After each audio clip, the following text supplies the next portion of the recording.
Hello my dear students. So today we are starting with social science and in that SPL part chapter number 1, that is equality in Indian democracy. क्या खूब कहा है ना कि भगवान की नजरों में कोई छोटा बड़ा नहीं होता, हर इंसान एक समान है. Yes, we are equal. We were equal. Always going to be remain equal. हम इक्वल हैं, हम इक्वल थे और आने वाले टाइम में चाहे जैसे भी रास्तों पे चलना पड़े, we will be equal. हमारी इंडियन डेमोक्रेसी की अगर मैं बात करूं तो हमारे इंडिया में हमारे कॉन्स्टिट्यूशन ने ये लिखा है कि कानून की नजरों में कोई छोटा बड़ा अमीर गरीब नीची जात ऊंची जात कुछ नहीं होता. सब लोग एक समान हैं, सबके लिए सेम लॉज बने हुए हैं, सबके लिए सेम ट्रीटमेंट है, सबको सेम वे से जस्टिस दिया जाएगा. That is the main aim of our Indian democracy. आज अगर मैं बात करूं लॉकडाउन की, द बेस्ट एग्जाम्पल, क्या उसमें किसी को छूट दी गई और किसी को कम? ऐसा तो नहीं है. The lockdown is for each and everyone, right? Other than that, if we take the recent example, Irfan Khan को जितना खोने का दुख है उतना ही दुख ऋषि कपूर को खोने का भी है. कहाँ हम अनइक्वल हैं? आज अगर मैं बात करूं इंडिया की क्रिकेट टीम की, तो जहां इरफान पठान खेलता है वहीं पे हरभजन सिंह ने भी तो खेला. कहाँ हम अनइक्वल हैं? आज अगर मैं बात करूं किसी लीडर की, तो जितना प्यार अब्दुल कलाम को दिया गया उतना ही मनमोहन सिंह को भी. कहाँ हम अनइक्वल हैं? We are equal. एंड यही चीज हमें दुनिया को प्रूव करनी है that our India is such type of nation जहां पे हम यूनिटी इन डाइवर्सिटी की बात करते हैं. We never treat anyone unequal. हमारे लिए सब एक समान है, चाहे वो मनमोहन सिंह हो, चाहे अब्दुल कलाम, चाहे वो इरफान पठान हो, तो चाहे हरभजन सिंह, चाहे वो अमिताभ बच्चन हो, चाहे वो सलमान खान, हर इंसान इक्वल है. So let's start with the beautiful chapter that is equality in Indian democracy. Actually, the democracy is most popular form of government. You know that we India follow as the best popular form of government, that is the democracy. There are some main features of democracy that active participation by citizen. Democracy में ये मानना है कि हर citizen का active participation रहेगा, because we as a citizen of India choose our government, right? Vote देके हम अपनी government choose करते हैं.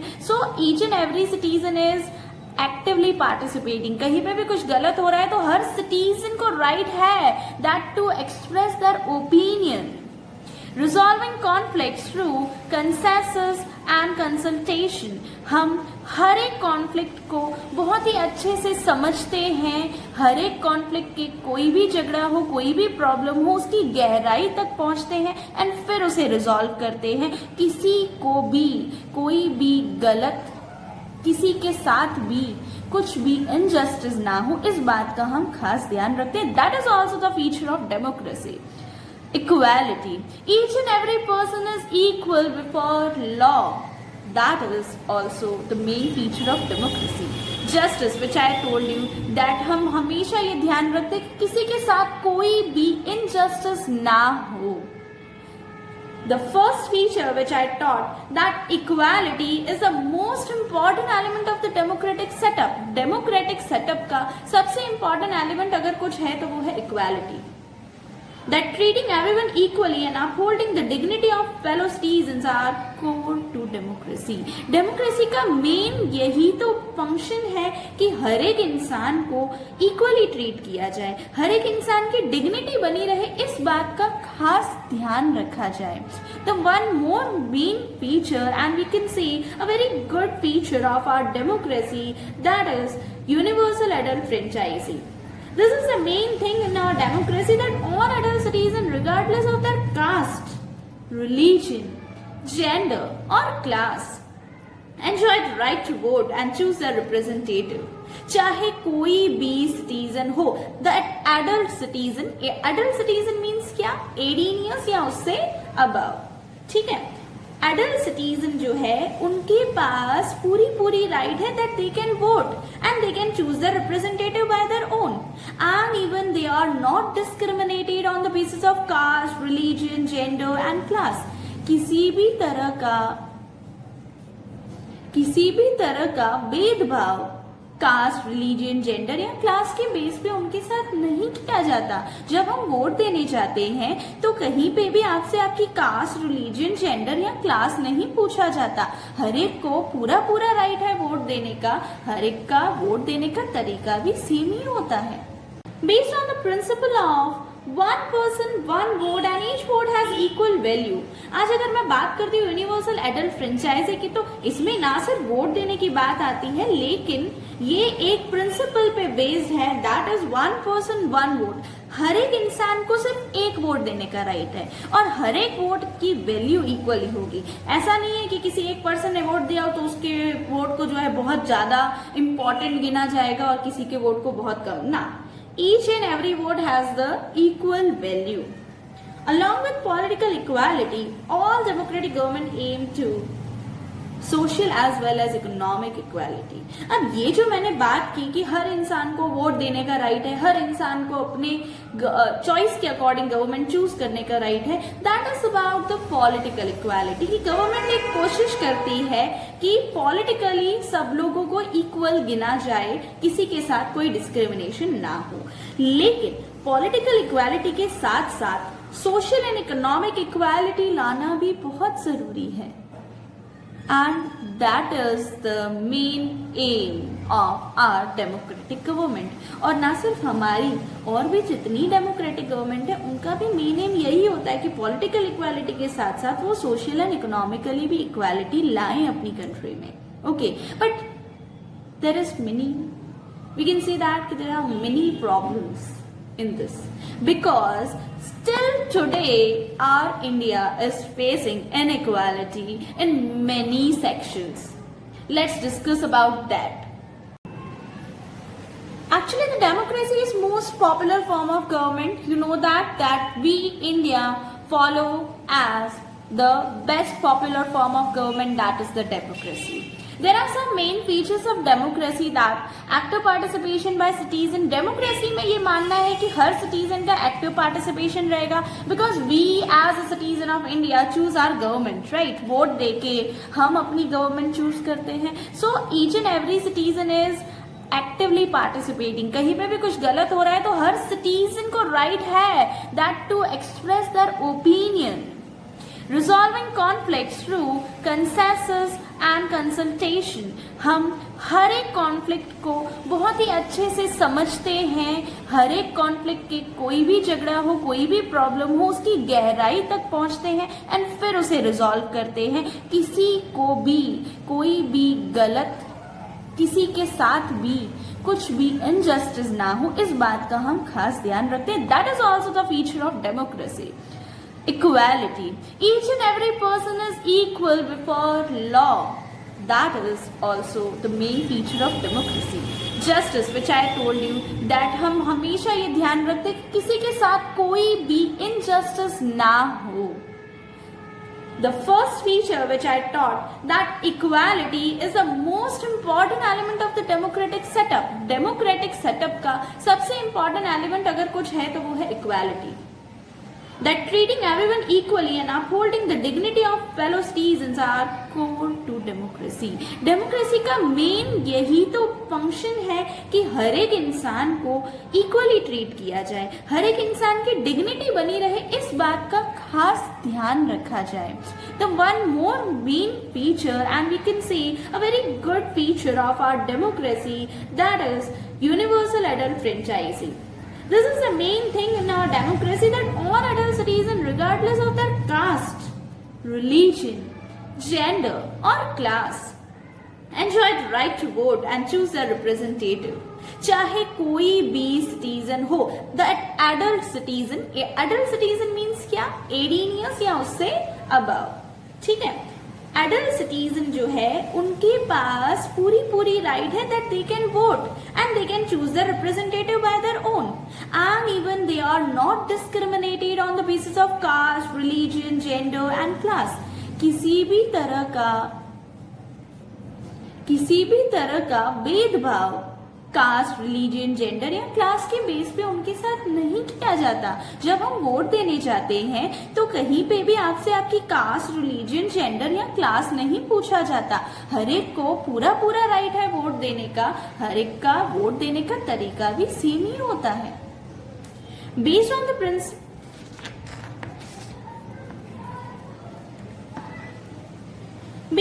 Principle of one person one vote and each vote has equal value.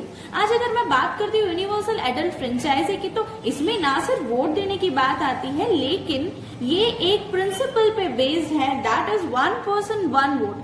हर एक इंसान को सिर्फ एक वोट देने का राइट है और हर एक वोट की वैल्यू इक्वली होगी. ऐसा नहीं है कि किसी एक पर्सन ने वोट दिया तो उसके वोट को जो है बहुत ज्यादा इंपॉर्टेंट गिना जाएगा और किसी के वोट को बहुत कम. ना, each and every vote has the equal value. Along with political equality, all democratic government aim to social as well as economic equality. अब ये जो मैंने बात की कि हर इंसान को वोट देने का राइट है, हर इंसान को अपने चॉइस के अकॉर्डिंग गवर्नमेंट चूज करने का राइट है, that is about the political equality. कि गवर्नमेंट एक कोशिश करती है कि पॉलिटिकली सब लोगों को इक्वल गिना जाए, किसी के साथ कोई डिस्क्रिमिनेशन ना हो. लेकिन पॉलिटिकल इक्वालिटी के साथ साथ सोशल एंड इकोनॉमिक इक्वालिटी लाना भी बहुत जरूरी है. And that is the main aim of our democratic government. और ना सिर्फ हमारी, और भी जितनी डेमोक्रेटिक गवर्नमेंट है उनका भी मेन एम यही होता है कि पॉलिटिकल इक्वालिटी के साथ साथ वो सोशल एंड इकोनॉमिकली भी इक्वालिटी लाएं अपनी कंट्री में. Okay, but there is we can say that there are many problems in this, because still today our India is facing inequality in many sections. Let's discuss about that.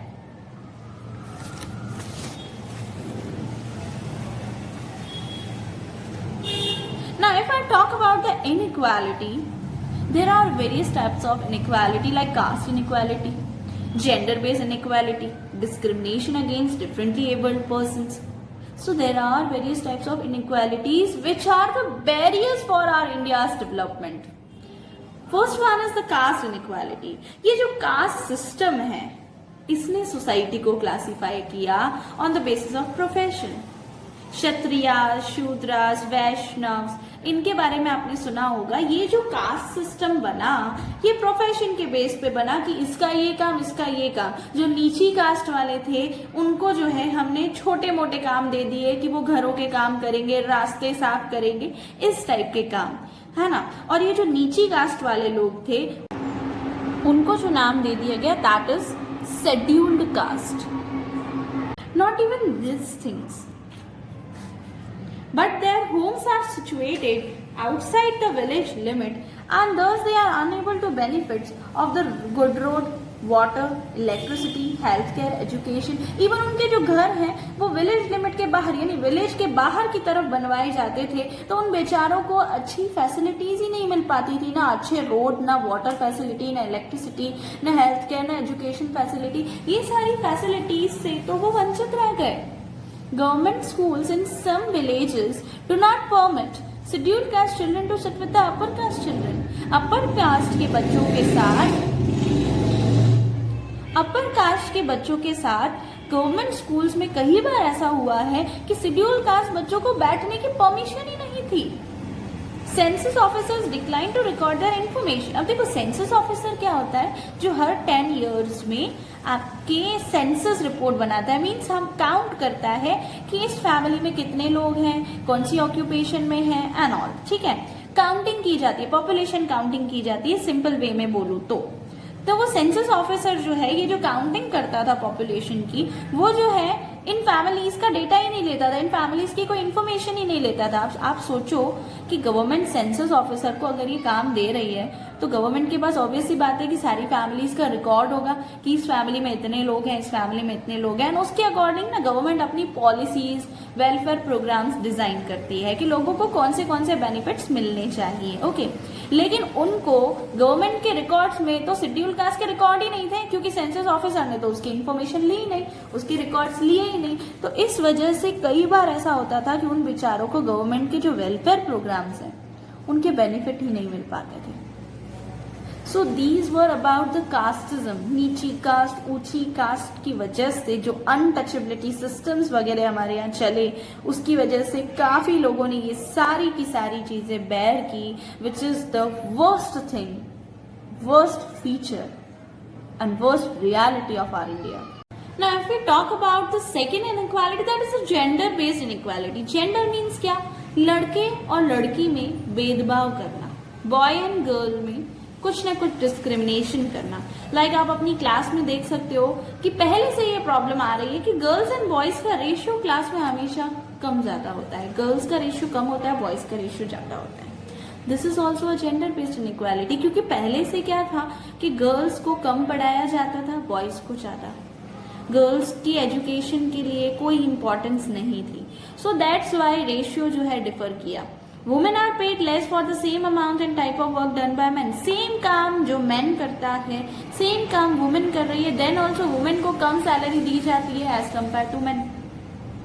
Domestic violence, abortion, neglect, abandonment, female infanticide, ये सारी harsh realities हैं हमारी India की. आपने देखा हो तो बहुत सारे घरों में आज भी डोमेस्टिक वायलेंस के केसेस सुनने मिलते हैं. वुमेन को टॉर्चर किया जाता है, मारा जाता है, पीटा जाता है. कितनी प्रॉब्लम्स हैं. अबॉर्शन, उनकी मर्जी के खिलाफ उनका अबॉर्शन भी हो जाता है कई बार. नेग्लेक्ट, उस सेक्शन को हमें ऐसा लगता है कि वो शायद सेक्शन जरूरी ही नहीं है. कई बार होता है कि वुमेन को निग्लेक्ट किया जाता है, उनको इम्पोर्टेंस नहीं मिलती उतनी जितनी उन्हें फैमिली में मिलनी चाहिए. अबंडनमेंट, अबंडनमेंट यानी रुकावटें, किसी चीज के ऊपर रोक लगाना. हजारों रुकावटें हैं, हजारों रोक हैं, हजारों बंदिशें हैं वुमेन के लिए. Female infanticide, there was a problem of female infanticide. कि फीमेल इन्फेंटिसाइड मीन्स क्या कि बच्ची अगर आप पता चलता है कि अगर वुमेन के पेट में फीमेल चाइल्ड है तो उसको दवाइयों से या कुछ ऐसे ट्रीटमेंट्स होते थे जिनसे उनको पेट में ही मार दिया जाता था. That was female infanticide. आज के दिन टाइम में देखा जाए तो दिस इज इलीगल, ऐसा नहीं होता अब. लेकिन इसमें से काफी ऐसी चीजें हैं जो आज भी होती हैं. काफी ऐसी फैमिलीज हैं जिसमें वुमेन को नेग्लेक्ट किया जाता है, उनका स्टेटस अच्छा नहीं है, वुमेन को इंपॉर्टेंस नहीं मिलती. बॉय चाइल्ड को ज्यादा प्रेफरेंस दी जाती है, गर्ल चाइल्ड को कम दी जाती है. डोमेस्टिक वायलेंस की बात करूं तो काफी ऐसी फैमिलीज हैं आज भी जिसमें डोमेस्टिक वायलेंस होता है. वुमेन पे हाथ उठाया जाता है, मारा जाता है, पीटा जाता है. प्रॉब्लम्स बहुत होती है. टॉर्चर करते हैं, मेंटली टॉर्चर करते हैं. So these are the problems from which some problems still are in our society. If we talk about the next, that is discrimination against a differently abled person. See, differently abled persons क्या होते हैं?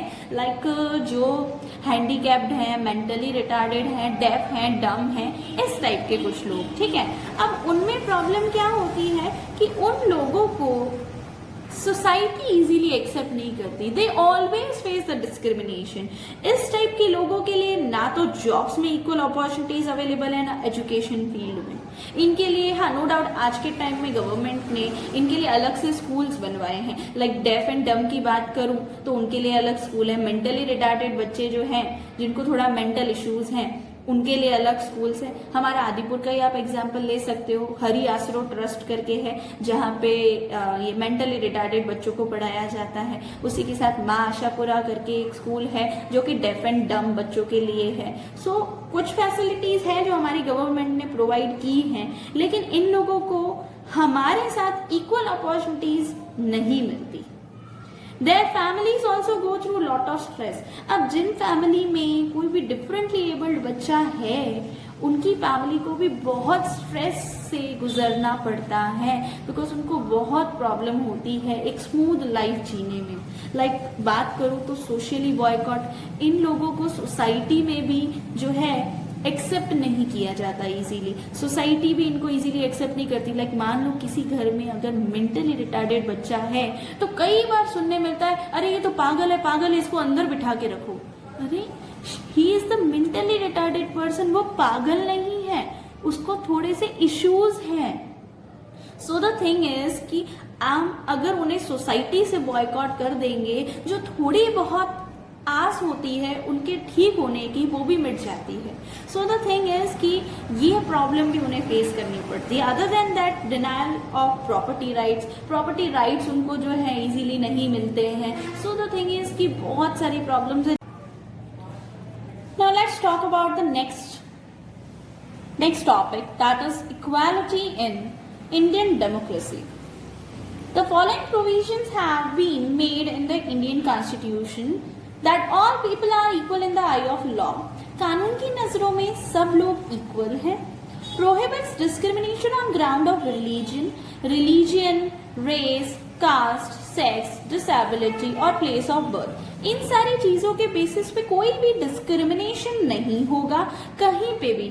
आज आप अगर देखने जाओ job में, तो कहीं पे भी जॉब में कोई डिस्क्रिमिनेशन नहीं होता रिलीजन या कास्ट के बेसिस पे। उसी तरह से अगर मैं बात करूँ स्कूल में, तो आप स्कूल में भी देखो, आपके साथ हर टाइप के बच्चे हैं, है ना। आपके फ्रेंड्स जो हैं अलग अलग रिलीजन से बिलोंग करते हैं, अलग कास्ट से बिलोंग करते हैं, तो उनको भी एडमिशन देने से कोई मना नहीं कर सकता। मीन्स कहीं पे भी इन सारी चीजों के बेसिस पे डिस्क्रिमिनेशन अलाउड नहीं है। Every citizen can access shops, hotels, parks and places of amusement without any restriction। हर एक सिटीजन को पूरी राइट है कि वो कोई भी शॉप पे जा सकता है, कोई भी होटल में जा सकता है, पार्क्स में जा सकता है, कोई भी अम्यूजमेंट प्लेसेस जो है, तो उन अम्यूजमेंट प्लेसेस पे भी वो जा सकता है। जैसे पहले रोक थी कि इवन टेम्पल में, शॉप में, होटल्स में शेड्यूल्ड कास्ट वालों को नहीं जाने दिया जाता था जब अनटचेबिलिटी सिस्टम चलता था। बट नाउ अडेज ऐसा कुछ भी नहीं है। कोई भी सिटीजन इन सारी जगहों पे जा सकता है, इन्हें यूज कर सकता है। There is no restriction on this. Forbids untouchability and its practice in any form। आज के टाइम में कहीं पे भी अनटचेबिलिटी फॉलो करना इज इलीगल। कहीं पे भी अनटचेबिलिटी या उसकी जैसी कोई भी प्रैक्टिसेस जो है नहीं होंगी, ऐसा कॉन्स्टिट्यूशन में लिखा है। Equality of opportunity in matters of public employment to any office under the government office वगैरह में भी अगर आप देखें तो पब्लिक एम्प्लॉयमेंट में भी हर एक को इक्वल अपॉर्चुनिटीज दी जाती हैं। कोई रिलीजियन बेस्ड जो है इनइक्वालिटीज नहीं है। जैसे मैंने आपसे कहा कि जॉब की अगर मैं बात करूं तो उसमें कोई इनइक्वालिटी नहीं होती। किसी भी कास्ट, किसी भी रिलीजन का पर्सन हो, each and everyone can get the job on the basis of their skills and ability. To include people with disability in mainstream. अब मैंने जो आपसे पहले बताया था कि डिसेबल्ड जो पीपल है, डिसेबल्ड पीपल को बहुत प्रॉब्लम होती है, बिकॉज उन लोगों को सोसाइटी के मेन पार्ट्स में, काफ़ी जो मेन फील्ड्स हैं उनमें इजीली अपॉर्चुनिटीज मिलती नहीं है। So for them in 1955 government ने लॉ बनाया था जिसके according that equal treatment and free education will be provided to them. उनको भी इक्वली ट्रीट किया जाएगा, उनको फ्री एजुकेशन प्रोवाइड की जाएगी। जो मैंने आपको स्कूल्स बताए वो जो है डोनेशंस लेके चलते हैं, चैरिटेबल ट्रस्ट हैं, ओके, वो लोग जो हैं उसके अकॉर्डिंग ये स्कूल्स चला रहे हैं उन बच्चों के लिए। So that is according to this law. It emphasize that all public buildings should disable friendly. जो पब्लिक बिल्डिंग्स हैं उनके लिए डिसेबल फ्रेंडली बिल्डिंग्स होनी चाहिए। एक बेस्ट एग्जांपल आपने कॉमनली देखा होगा कि जब हम कहीं ऑफिसेज या कोई ऑर्गेनाइजेशंस या कई बार मॉल्स में भी जाते हैं तो वहाँ पे आपने देखा होगा कि वो स्लांट वाला सरफेस भी होता है ना। स्टेप्स तो होते हैं, ठीक है, स्टेयर्स के स्टेप्स तो होते हैं, लेकिन साथ साथ में आपने देखा होगा कि वहां पे स्लांट वाला जो है सरफेस भी होता है जहां से इजीली उतरा जा सकता है। तो वो स्लांट सरफेस क्यों होता है? जो भी व्हील चेयर पे चलते हैं लोग, जो ऐसे डिसेबल्ड लोग हैं, उनके लिए that will be helpful. Side में जो आपने देखा होगा वो पकड़ने का होता है कि उस बोल सकते हैं उस रॉड को या जो भी है वो लगा रहता है, उसको पकड़ के हम उतर सकते हैं। So that was helpful to those persons like जिन्हें दिखता नहीं है तो वो पकड़ पकड़ के उतरेंगे, जिनके कुछ पैरों में प्रॉब्लम है या ओल्ड एज लोग हैं उनके लिए भी एक बेनिफिट हो जाता है कि वो लोग भी उसको पकड़ के इजीली उतर सकते हैं। ठीक है, तो इस टाइप की जो बिल्डिंग्स वगैरह में ये बनाया जाता है that is called disable friendly. जब तक ये सारी चीजें नहीं होंगी ना, उनको लाइसेंस ही नहीं मिलेगा, उनका स्टार्ट ही नहीं होगा organization. So these are some provisions which are written in our constitution just for bringing the equality in our society. Okay, the chapter is still remain. Chapter will do in the next lecture. Okay.